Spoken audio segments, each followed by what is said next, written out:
I'm Justin Dane, and here's your rundown of this week's news. On Monday, Texas Tribune CEO and editor-in-chief Evan Smith interviewed Senator John Cornyn. The senator discussed why President Obama's proposed tax increase on the wealthiest Americans is a non-starter.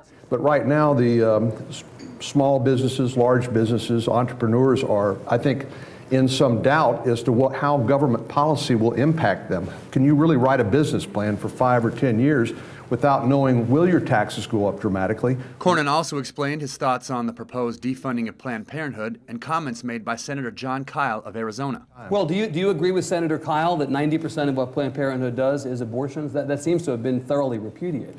Well, I'm not so sure. I mean, here I am in the middle of the debate, and I'm not so sure. I mean, I've been told that 98% of the services they offer to pregnant women are abortion-related services. I'm not sure, but I think we ought to find out. For the second time, Representative Sinfronia Thompson's contentious puppy mill bill has been bumped from the House's fast-tracked local and consent calendar. It will now be subject to debate on the general House calendar. The bill adds new regulations for anyone who owns 11 or more unspayed female dogs or cats. And once more, it was Representative David Simpson of Longview who kept it from a vote. The transgender widow of a fallen Wharton, Texas firefighter believes SB 723 is a direct attack on her. The Senate is considering the bill, which would prevent a transgender person from marrying someone of the opposite sex. ARAGUZ has been fighting with her late husband's family over his estate. The family challenges the validity of her marriage. Attempting to strip rights of a widow who has just lost her husband and is still grieving, but is now fighting for civil liberties for myself and for other women and men like me born with a medical birth condition that is beyond our control.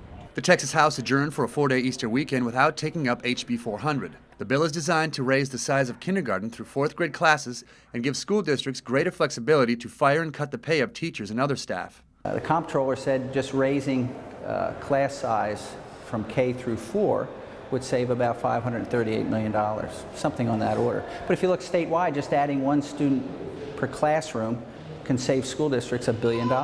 And a $176.5 billion budget for the 2012-2013 biennium won approval from the Senate Finance Committee Thursday morning. Unlike the House version, the Senate would use up to $3.1 billion from the Rainy Day Fund. It will get a full Senate vote after the Easter break. If we can get this out of the Senate, Conference Committee can address that. I think it's not so much of a difference that we can't come to some resolution.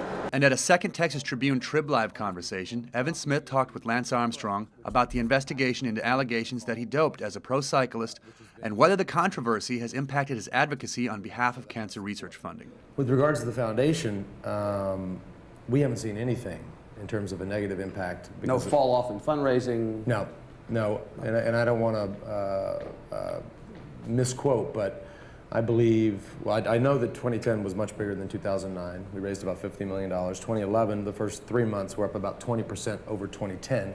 I'm Justin Dane, and that's your weekly video rundown.